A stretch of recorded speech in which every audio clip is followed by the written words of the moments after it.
कभी कभी लाइफ हमें ऐसी सिचुएशन में ले आती है कि वहाँ से समझ ही नहीं आता कि क्या करें। वहाँ से ना कोई रास्ता दिखाई देता है और ना ही कोई उम्मीद। ऐसी सिचुएशन में कबीर का यह दुआ हमारी बहुत हेल्प कर सकता है। कबीर कुत्ता राम का, मुतिया मेरा नाम, गले राम की जेवड़ी, जित खींचे तित जाऊं। जब हम पहली बार ये दुआ पढ़ते हैं तो शायद हम सब लोगों के मन में यह सवाल उठता होगा कि कबीर जैसे संत खुद को कुत्ता क्यों कहते हैं। क्या यह खुद को नीचा दिखाना नहीं है? लेकिन ऐसा नहीं है।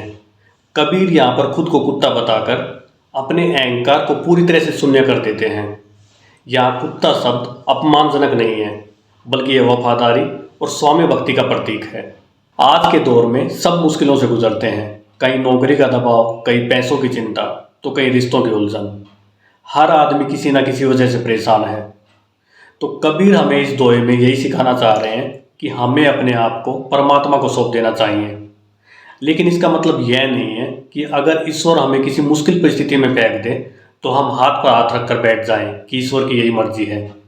बल्कि उन मुश्किल परिस्थितियों में भी हमें एक योद्धा की तरह लड़ना चाहिए। अगर आपको कभी टाइम मिले तो आप हॉलीवुड की एक मूवी द शॉशैंक रिडेम्पशन ज़रूर देखना, जिसमें दिखाया गया है कि एक बैंकर को अपनी वाइफ के मर्डर के जुर्म में उम्र कैद हो जाती है।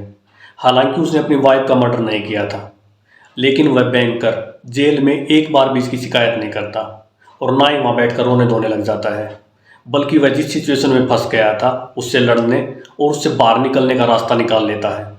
सेम वैसे ही अगर आप ईश्वर में विश्वास रखते हो तो चाहे ईश्वर आपको कितनी ही मुश्किल परिस्थितियों में क्यों ना फेंक दे, आपको घबराना नहीं है और ना ही रोने धोने बैठ जाना है, बल्कि उन परिस्थितियों से ऐसे लड़ना है जैसे ईश्वर ने आपको किसी युद्ध के मैदान में फेंक दिया हो। कबीर हमें यही सिखाना चाह रहे हैं कि राम का मतलब है आप अकेले नहीं हो।